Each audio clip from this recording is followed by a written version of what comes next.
Hi, and welcome to this video. I'm going to be explaining how to create shapes from the toolbar in your image editing program.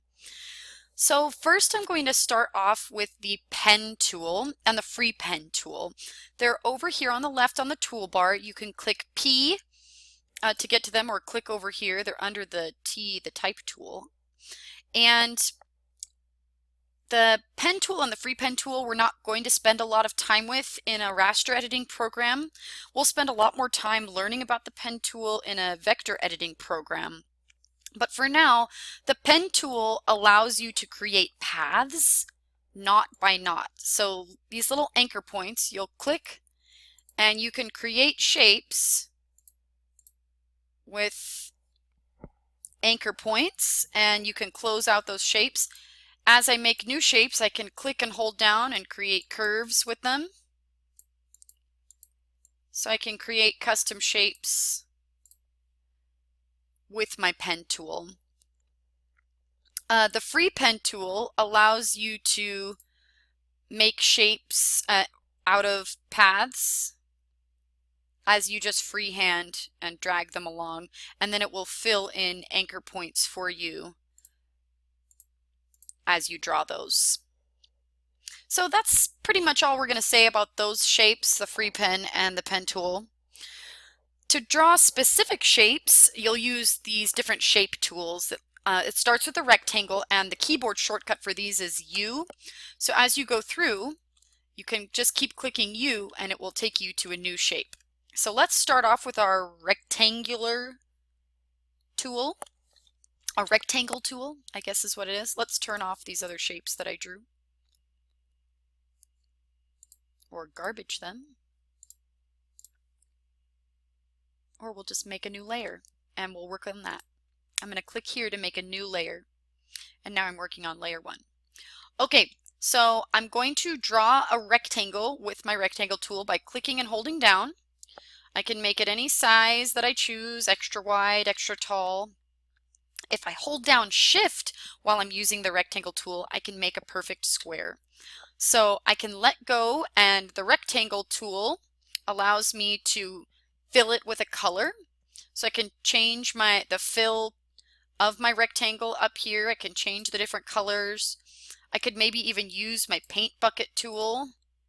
I'd have to rasterize the shape first to do that. If I right click and rasterize my shape, I take off the shape data on it and transform that square into pixels. And now I can use my paint bucket tool and click and change the shape of that from the foreground color here. But if I'm just drawing a shape, so let's maybe say I'd like to draw this shape. I'll draw a perfect circle with my ellipse tool by holding down Shift. It's filling in green or black or gray.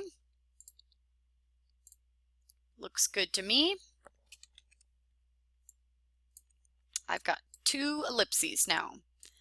All right, let's demonstrate the line tool. I can click and hold down and I can draw a line. Pretty simple. I can change the fill of it up here.